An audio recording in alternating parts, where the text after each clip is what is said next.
Alright, we're on game one here of the, I believe this is the quarterfinals of the Lantern IQ for January.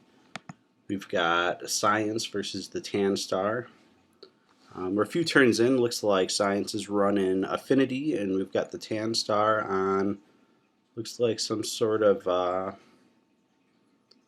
control. Looks like Bant.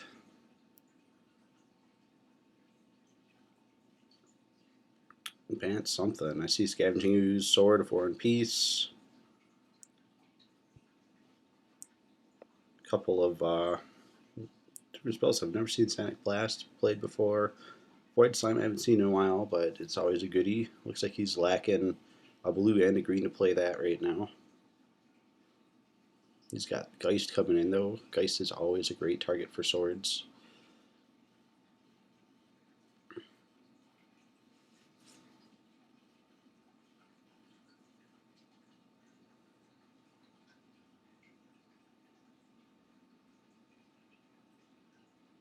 It looks like Science is at a disadvantage at this point.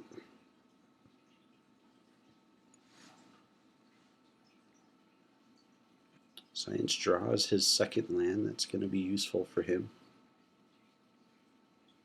He's sitting on a couple 2-drops.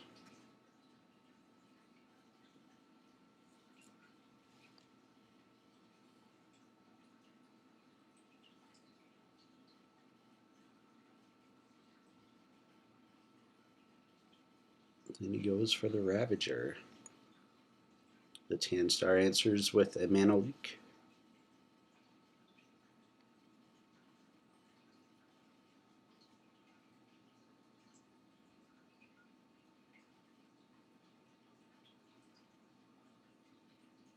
It's the TANStar's turn. He's on his main phase now.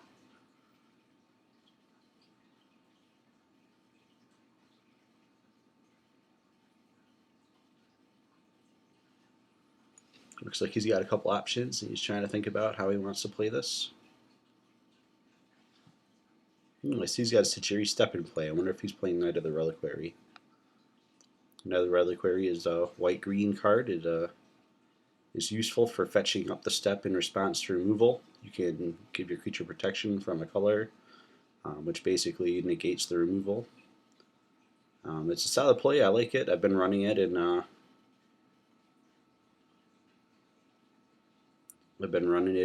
one of my decks lately, and I've really been enjoying it. Sejiri Step's not the greatest non-basic, comes into play tapped, but in those situations it can be a really clutch play.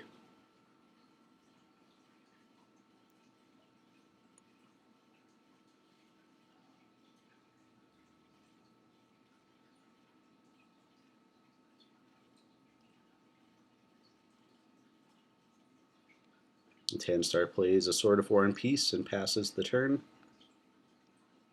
Science untaps.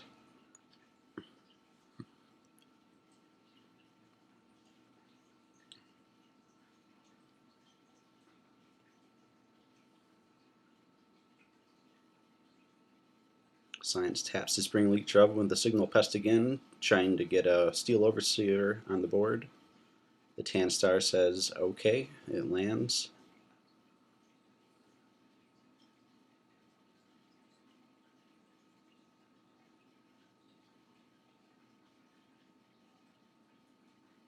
And Science just concedes right then and there.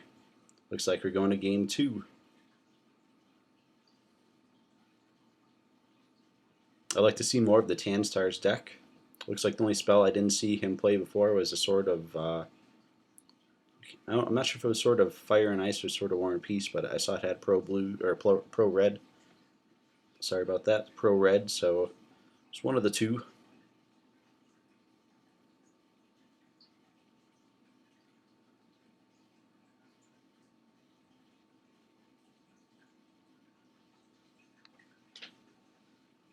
And I did see Pyro on here too, so we might get the semifinal game as soon as this game's over. He is going to be playing the winner of this match, and then the winner of that match is going to the finals, where they will be playing, I believe it was 4th Dimension Bubble. Made to the finals. Let's see here.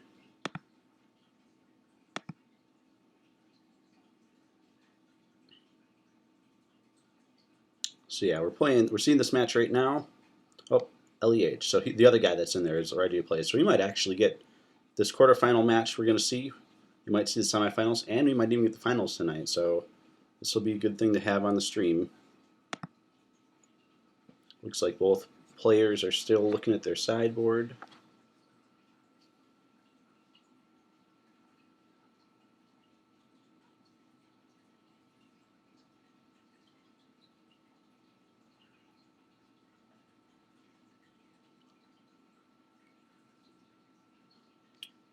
I guess I'll take this moment saying if you want to get in on some of these tournaments, we hold one every month. You can go to ntgcelebration.com, and in the Modern subforum, there's a thread that says Lantern IQ. All you have to do is get registered on Cockatrice, get a deck, and sign up. It's pretty easy to do, and usually the tournaments are a lot of fun to play. So come join us and play some of these games with us. It's always a good time. Looks like Science is going to be on the play, and he's going to keep his hand. TheTanStar will also keep. Science starts off with an Inkmoth Nexus, tapping it for Signal Pest. Not the most explosive start I've seen from an Affinity deck, but Signal Pest is definitely a good card. It's usually better accompanied by some of his friends, but you know, he's not bad. He can get by in the air, and sometimes all you need to do is throw an equipment on him, usually cranial plating, and he can get in for a lot of damage. TheTanStar plays a Misty Force and passes. Science drops a Darksteel Citadel, activates his Inkmoth Nexus, and it looks like he's going to swing with that and Signal Pest for a couple of infect damage. TheTanStar takes 2 poison. Inkmoth Nexus turns into a 1/1 flying artifact creature for 1 mana, and it also has Infect, which means it deals damage to creatures in the form of -1/-1 counters, or players in the form of poison counters. He might just try and go for the poison victory here.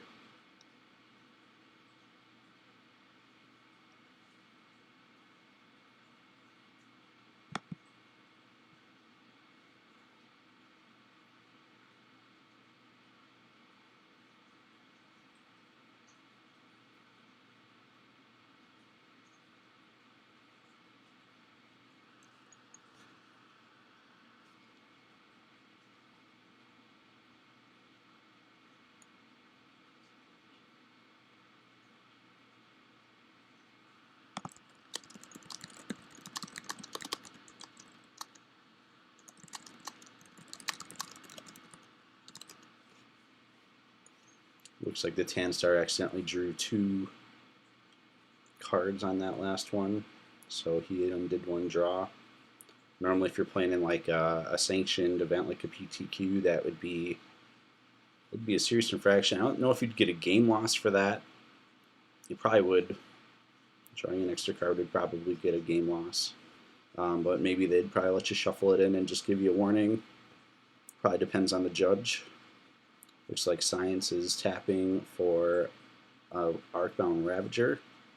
He's tapped his Blinkmoth Nexus, which he just played, along with the Darksteel Citadel. TheTanStar is responding by popping his Misty Rainforest. And he got a Breeding Pool. He's going to pay 2 life for that, it looks like.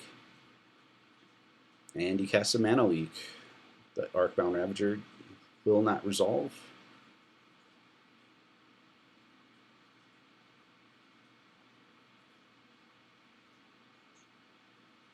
Science comes in for 2 damage with the Signal Pest pumping up the Memnite that he played.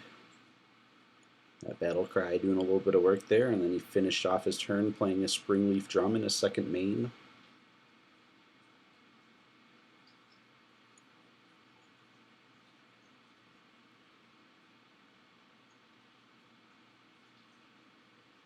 I almost would have drawn the cards over the 2 damage there. He could have just not attacked with a Springleaf Drum and then tapped one of these guys for this this here card.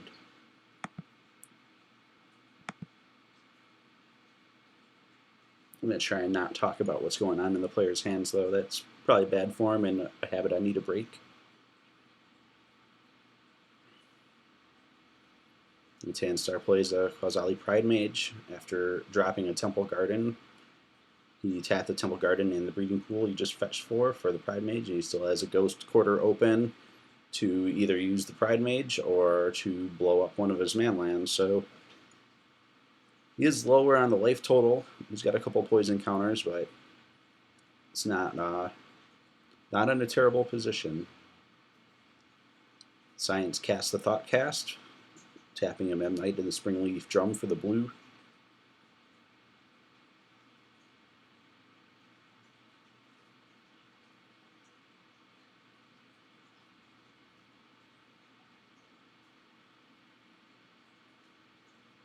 He's got a couple choices here as well. He knows that the TheTanStar's only got a colorless mana open, so he might try and force through one of his spells, knowing that the TheTanStar can't counter it. Or he could go for the swing. It looks like he's going to try and cast Darkbound Ravager.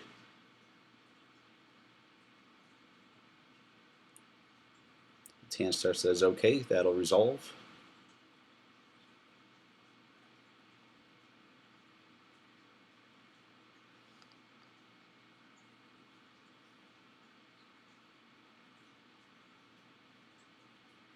And then he'll pass the turn.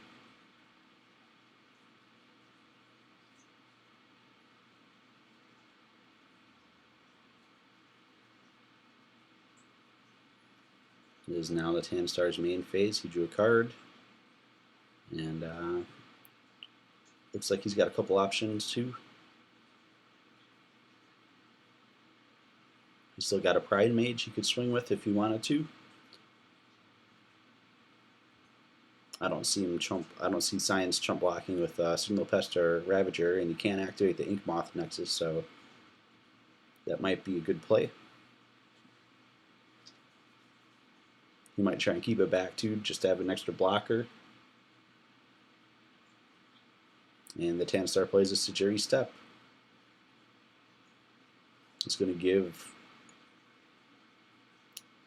a creature protection from something, but it doesn't matter. He's just going to end the turn after that. Sejiri Step again. That land that enters battlefield tapped, but gives a creature you control protection from the color of your choice. I assume he's only running that as a singleton. I probably wouldn't run more than one of those myself. Science played another Inkmoth Nexus, and he's tapping the Memnite for the Springleaf Drum to Thoughtseize.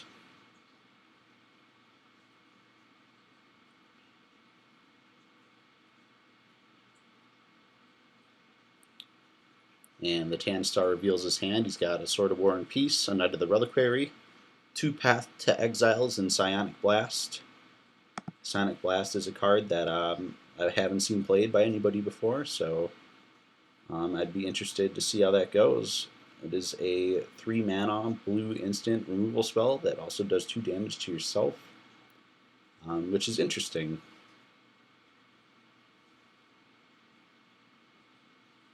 And Science chooses a Path to Exile.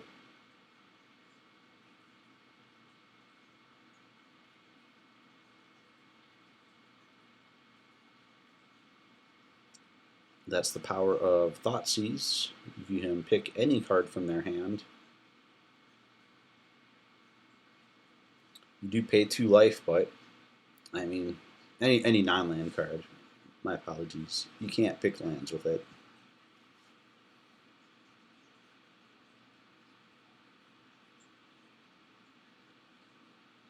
And then he activates his Ink Moth and Blink Moth and comes in with the Signal Pest.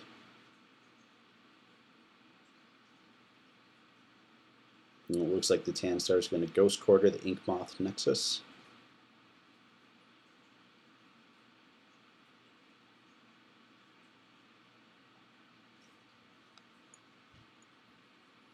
And then he takes... Did he take 4 damage from that?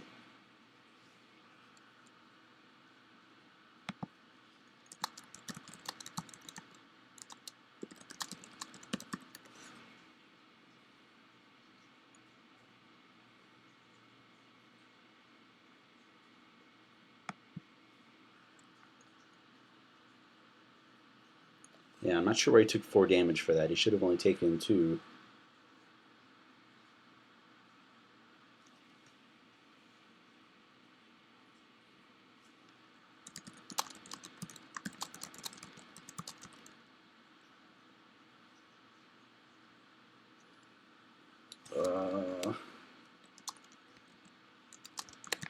We've seen some misplays here. People thought Mem Knight was attacking. That is not the case.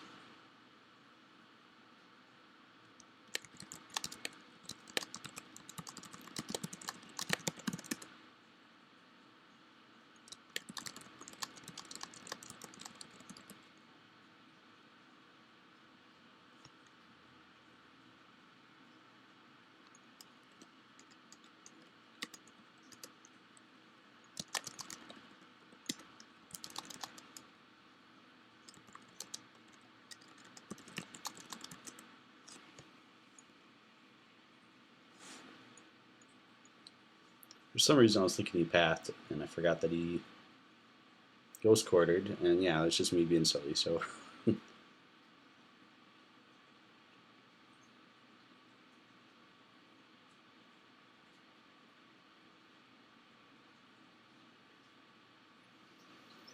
Alright, the TanStar's main turn is going on now. He played a Bird of Paradise off the breeding pool.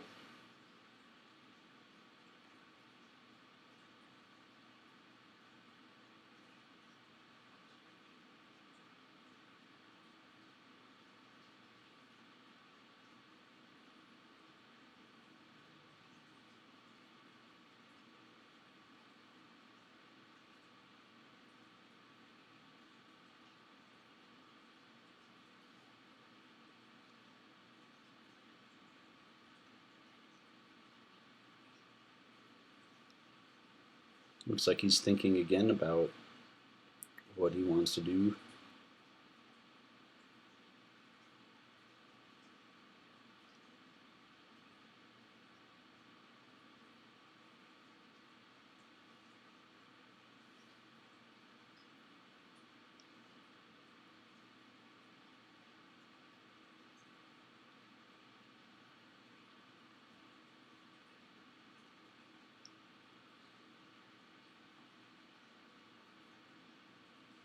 He just passes the turn. It is now Science's turn again.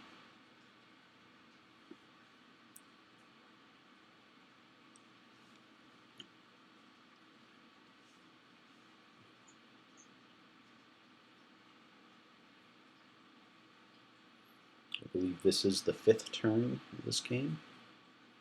Oh no, this is his 6th turn.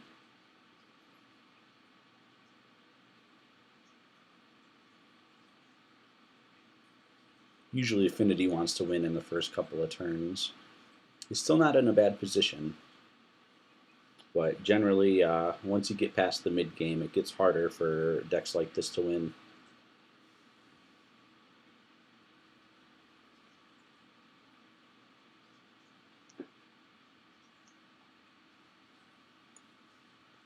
And he taps Mem Knight with the Springleaf Drum to go for the Thoughtseize.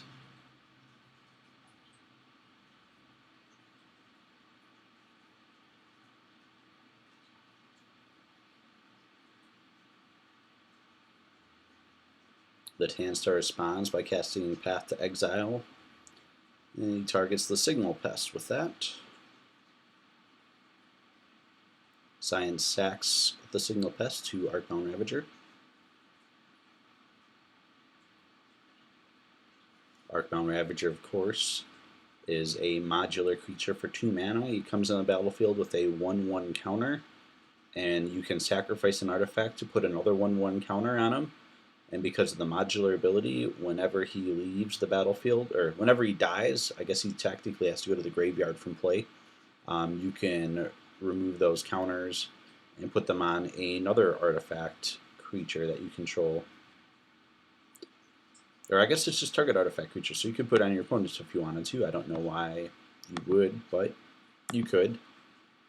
And the great part about Arcbound Ravager is even if he is going to leave the battlefield for any other reason, for example, if the Path to Exile were to hit the Arcbound Ravager, he could always sacrifice the Arcbound Ravager to itself So he could put the counters that are already on it onto a different creature on the battlefield.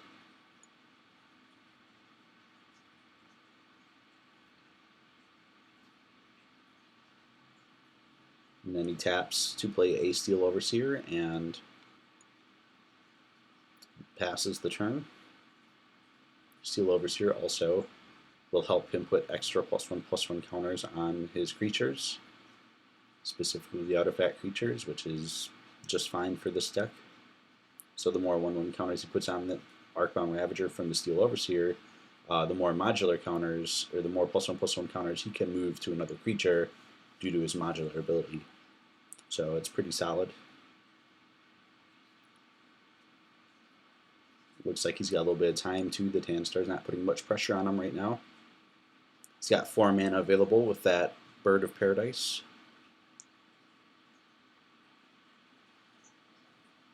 Bird of Paradise, of course, a classic mana dork. The original mana dork, as a matter of fact. It is 1 green for a 0/1 flyer. You can tap for any color mana.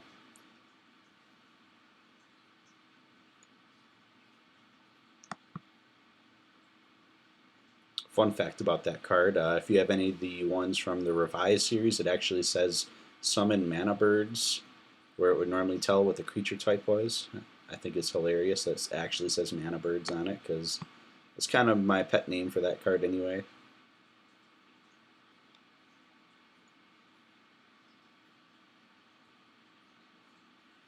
TANStar is still thinking about his turn.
The TANStar taps out to play a Knight of the Reliquary. Knight of the Reliquary is one of my favorite creatures. I think he's one of the most underused creatures in this format. The TANStar's got a Ghost Quarter and a Misty Rainforest in his graveyard, which will make the Knight a 4/4. The Knight's naturally a 2/2, but it gets +1/+1 for each land card in your graveyard. And then it also has an activated ability where you can tap and sacrifice it to search your library for any land card and put that onto the battlefield. And it looks like he also decided to use his mana birds to sack the Pride Mage and blow up the Steel Overseer before Science could activate it on his turn. He's now tapped out now. I don't think there's much else he's going to be doing until his next turn. But in the meantime, he's got a 4/4 Knight of the Reliquary. And that's the card that I assume that he was running this land for. It's basically just a catch-all for removal. Someone tries to remove one of your guys, you just tap your Knight, sacrifice one of your plains or forests, such as the Temple Garden or the Breeding Pool here. You go get the Sejiri Step, give your creature protection from whatever they're trying to kill it with, and yeah, this says no to removal.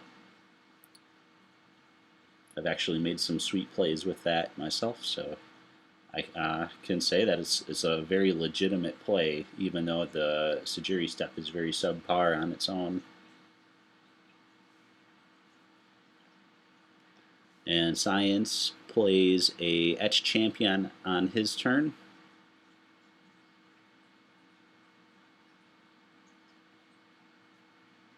And a Cranioplating as well. So it looks like he's going to try and set up to kill the TANStar in the next couple turns. The Etch Champion can't be blocked by very many things, and the Cranioplating will make him do a lot of damage. So the TANStar's got to find a way to deal with that, otherwise he's going to be in a bad spot here pretty soon.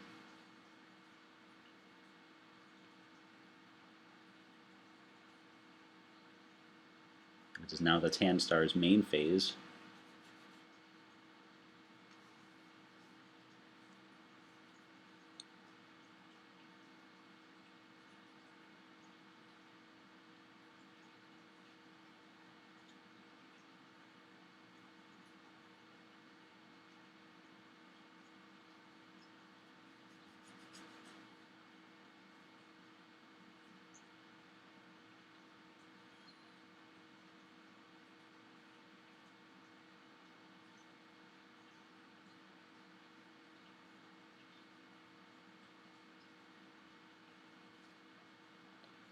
To be completely honest, I don't really like playing against Affinity. I find a lot of my decks are too slow to deal with it. If they can really get out by turn 2 or 3, then a lot of the times I play mid-range decks, so it's really difficult for me to sometimes stop that when they get a good hand. And so I can feel the TANSTAR's pain right here.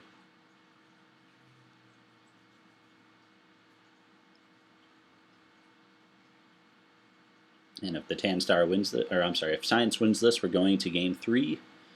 If the TANSTAR can pull it off, then we're probably going to go to the semifinals where he will play Pyro. The winner of this match will play Pyro, and then the winner of that match will play LEH. It'd be pretty exciting to actually get all 3 of these on tonight. I'm hoping that happens.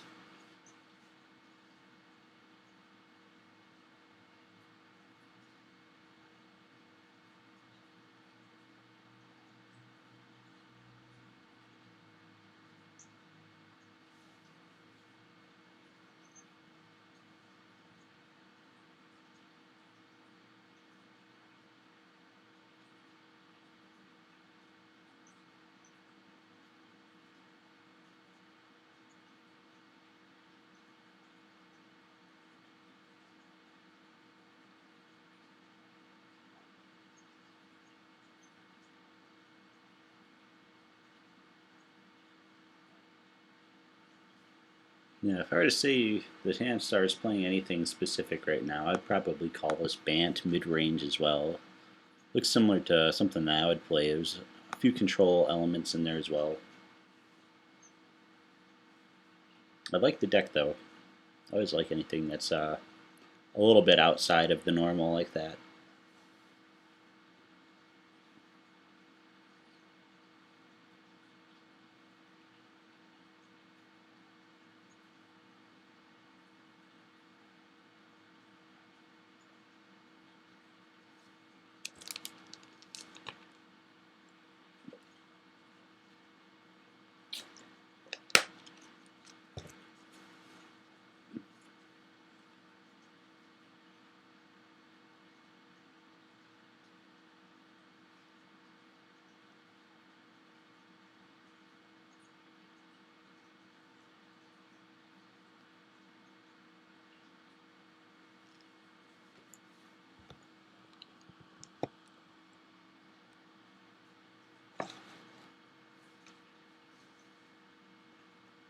Getting a long pause here from the TANSTAR.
Again, this is the Lantern IQ quarterfinals, the TANSTAR versus Science. We are in game 2 with the TANSTAR up 1 game. Currently, it is the TANSTAR's turn, and he is considering his options.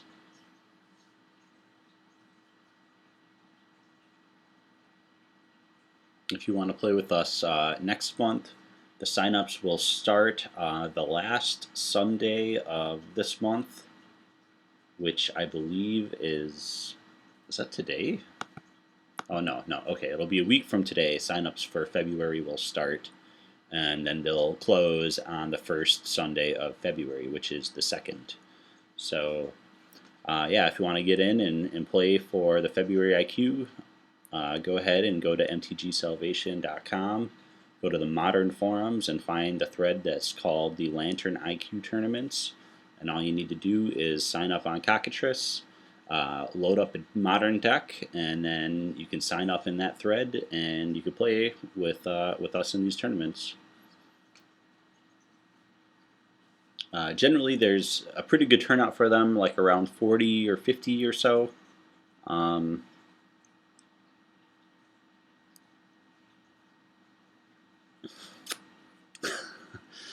So yeah, usually about 40 or 50 players, and it's usually pretty good. You will see a lot of the established decks, such as Affinity here. You'll also see some fringe decks. There's been a couple decks that have been really breaking out in this tournament, like the Death and Taxes deck, for example, was a deck that wasn't seeing a ton of play until it got famous in these tournaments. So it's always cool seeing up-and-coming decks here. The green Nykthos really became a thing. There was a white Nykthos that won the tournament a couple months back. Like, it's the first tournament that I think that the latest set Theros was legal. So one of the guys, Bad B, one of the best brewers I've seen on the forums, came out with that deck, and he's won 2 tournaments in a row already this season. So he's doing quite well for himself. And if you want to come and check out some of these decks, feel free to join us and come get some games in. A lot of cool people and usually good competition. And if you play on Cockatrice regular anyway, but you don't really like all of the random people that are on there, this is a good way to meet new people that are good players, that are fun to test with. I test with a few people that I've met playing in the tournament quite a bit, and that's usually how I get a lot of my modern testing done. Unfortunately, there's not a lot of local events going on to support that format, but at least I get to play on here quite a bit. So, yeah, come join us for that.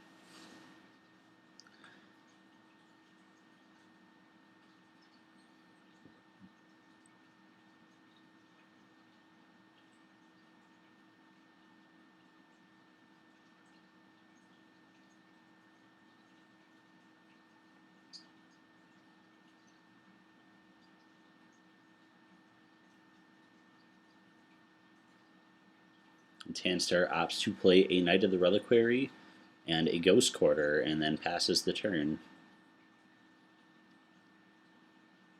It is now Science's turn.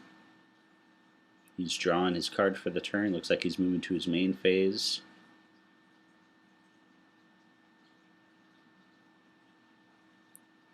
And he attempts to cast a second Cranial Plating.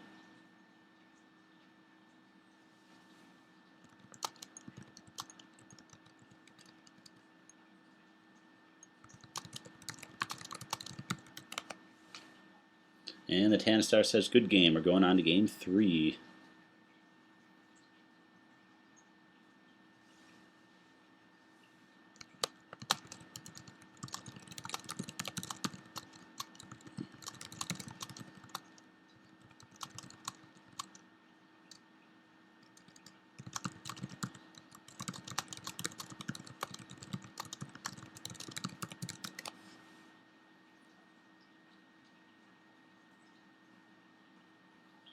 Alright, looks like Science is ready to start.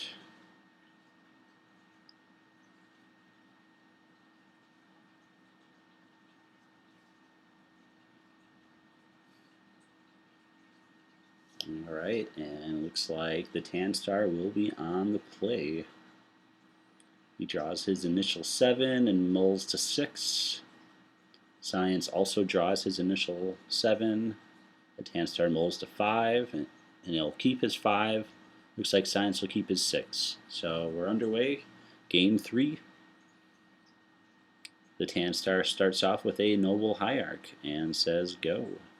He did play that with the Temple Garden. Had to pay 2 life for that to come into play untapped, but starting off with a Noble Hierarch, that's a solid start.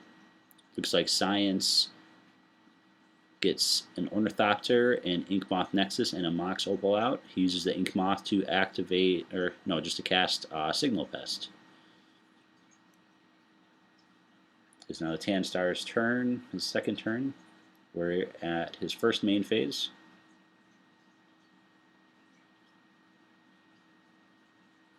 He plays a Misty Forest and says go. It's now Science's second turn. He's on his main phase. He plays his second Inkmoth Nexus.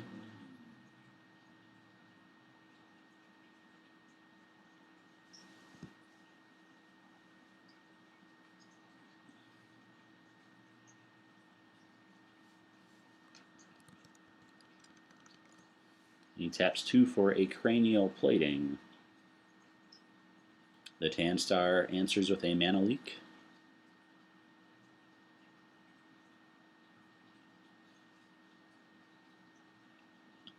And we're going into the attack phase. Ornithopter is going to get punked by Signal Pest for 1. Ornithopter is a 0/2 artifact creature for 0. It also has flying. And that'll get damage through, and then TANStar takes the second damage, popping off his Misty Rainforest. So he fetched out a Hallowed Fountain with that. It is now his third turn. His main phase is going on right now, pre-combat main phase.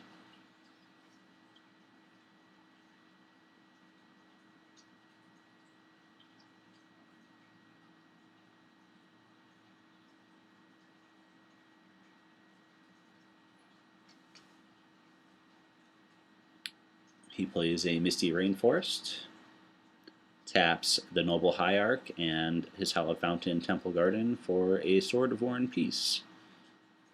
TANStar says okay. Or Science says okay, and TANStar passes the turn. It is now Science's first, or we're on his third turn, pre-combat main phase.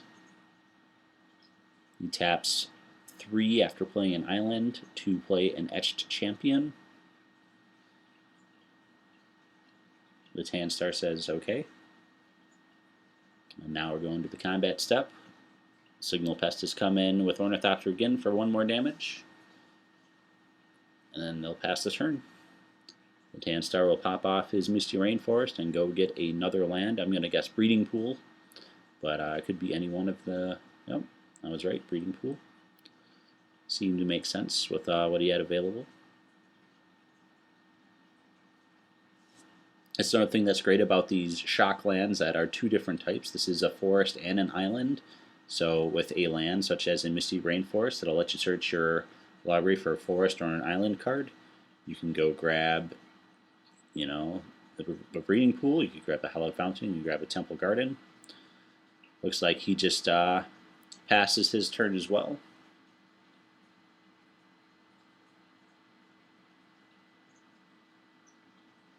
His Science's first main phase, he will activate his Inkmoth Nexus. And he will play a Blink Moth Nexus, which he will use to activate a second Inkmoth Nexus. And now he's going to come at him with the team. TANStar's got responses before attacks. He's going to path to exile the Signal Pest.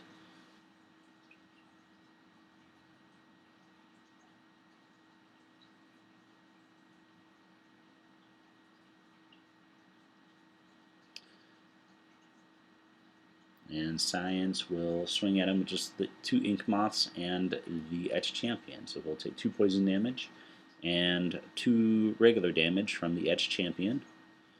And then Science will pass his turn. TanStar is onto his onto his 4th turn, pre-combat main phase. I'm sorry, this is his 5th turn. 5th turn, pre-combat main phase.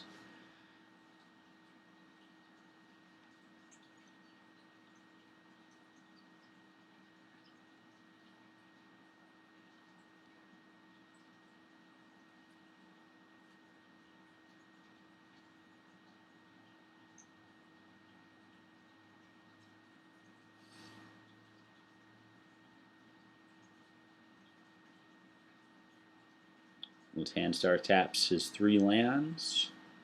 He's going to play a Geist of St. Traft. Geist of St. Traft is a 2/2 Spirit Cleric. It is legendary for 3 mana. It's got hexproof. And whenever it attacks, you get a 4/4 Flying Angel token that is also attacking. And that token only lasts until the end of combat. I thought it was end of turn, so that's good to know. I guess I should read my cards more often.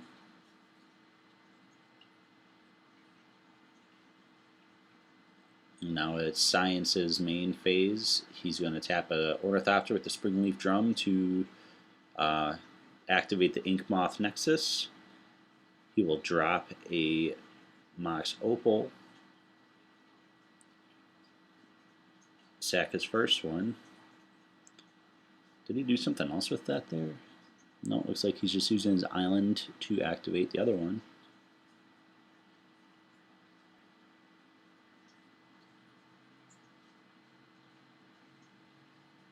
So right now, Science has no cards in hand. Everything he's got is on the board. I like to refer to that as jazz hands because usually your hands are wide open at that point.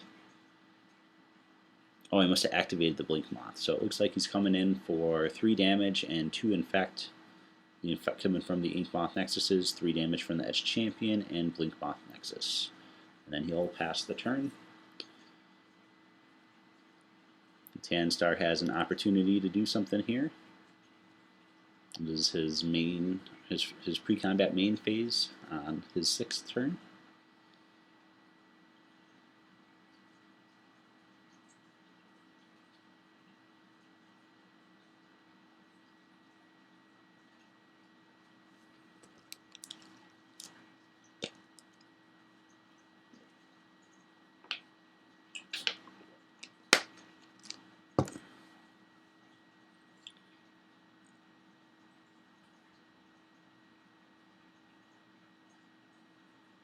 He taps to equip the Sword of War and Peace onto the Geist of St. Traft, which will now be a 4/4 with protection from white and red. And he'll swing with the Geist and the Angel for 8 damage. Or it'll be 9 damage, I'm sorry. 9 damage with the Exalted trigger because the Geist of St. Traft, even though it's generating an Angel,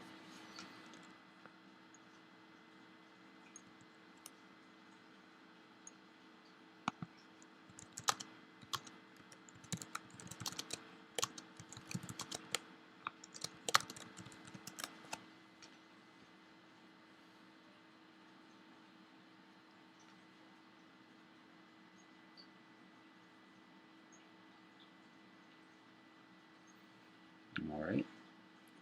And the TanStar plays his Pride Mage. He could have gotten in for 1 more damage if he played that pre-combat, but he also gained 1 more life by keeping it in his hand, so I guess there's that. It is now Science's 6th turn. He will play a Darksteel Citadel, maintaining 0 cards in hand.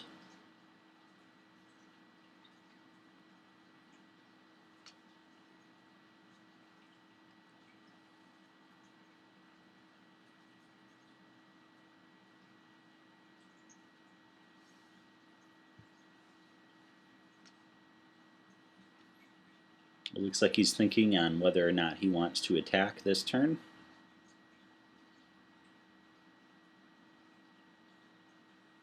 He passes the turn.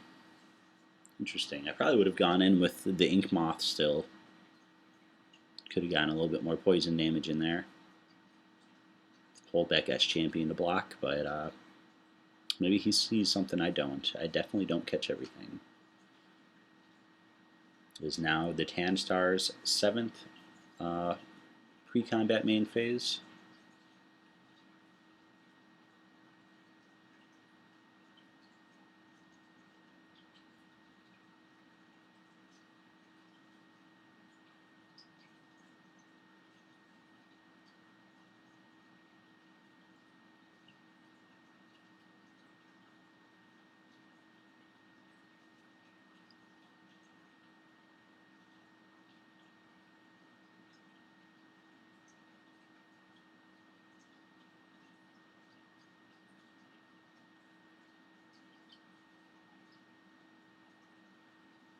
He's going to swing with the Geist of St. Taft. That will become a 6/6 with 2 Exalted triggers.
Get a little bit, people are jumping a little ahead of themselves here, and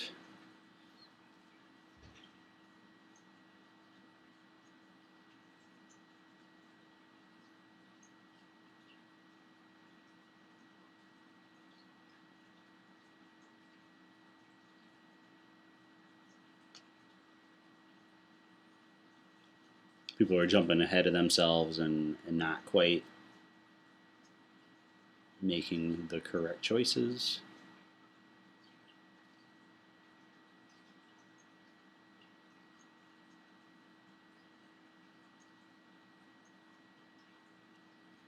All right, so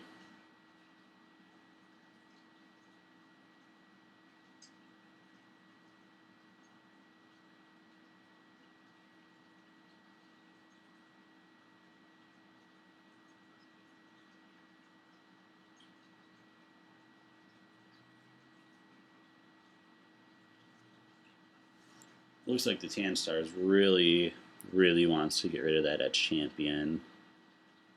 He might have tricks, he might not. It's really hard to say.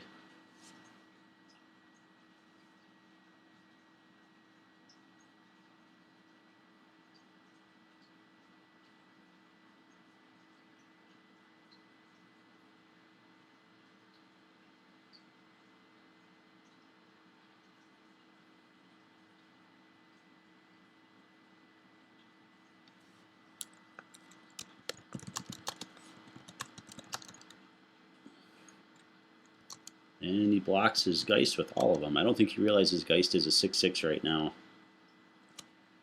because that doesn't really do anything but give him 2 -1/-1 counters.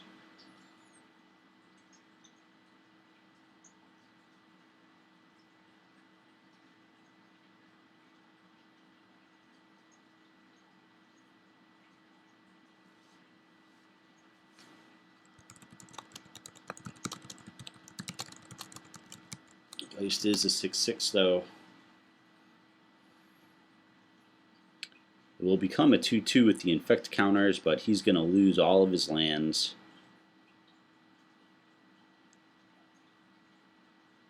And Geist will still be around.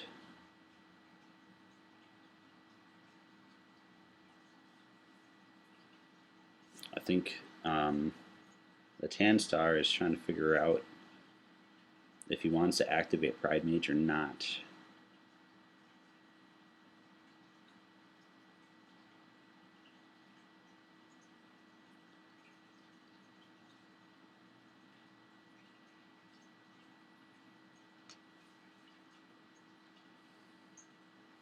I honestly can't say anything bad about him taking his time. This is an important match. It's going to lead to the semifinals, and this is game 3, so I can't blame him for taking his time. I'm usually one who rushes ahead, and sometimes I make mistakes when I do that, so this is a good example for me to learn by.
So it looks like Science might have just punted. There's still some game left to play here, though.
Alright, we're at the Science's turn. He plays an Orthopter. And passes.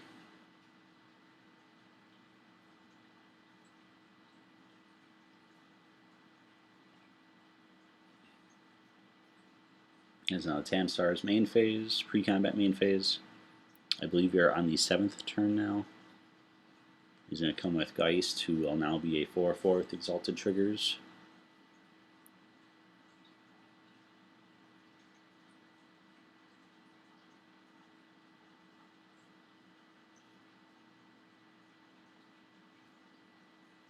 And he will cast Celestial Flare to force Science to sacrifice his Etched Champion, which is the only creature blocking.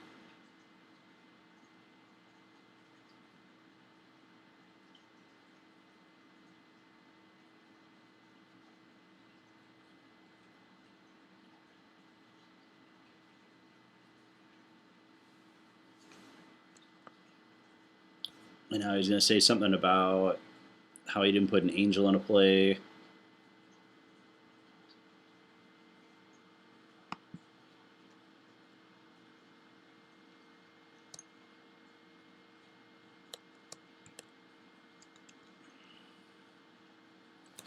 This has turned into a messy game.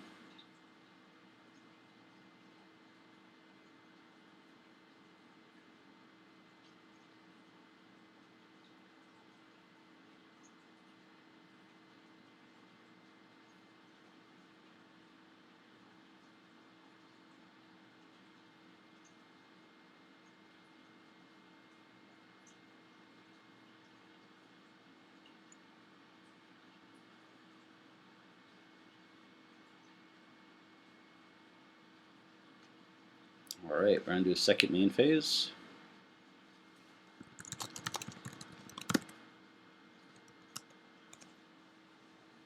And he passes. It's Science's main phase. He plays a Blinkmoth Nexus and passes.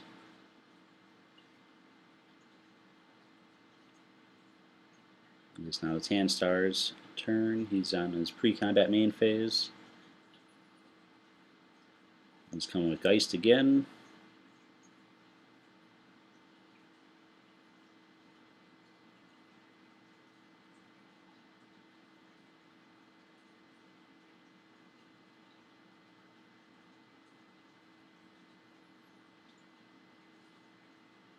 The TheTanStar is slowly wearing him down.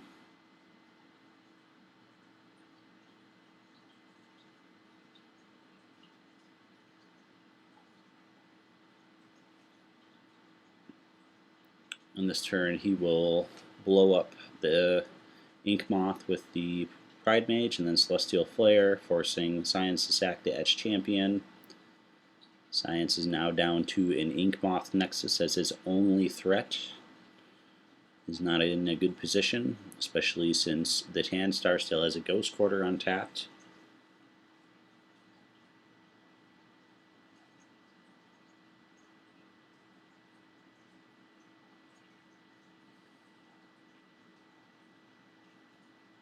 And he drops a Mox Opal and passes. It looks like it's game.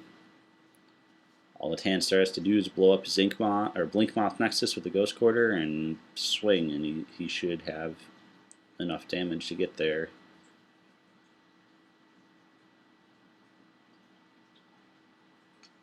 And there he goes. That's game.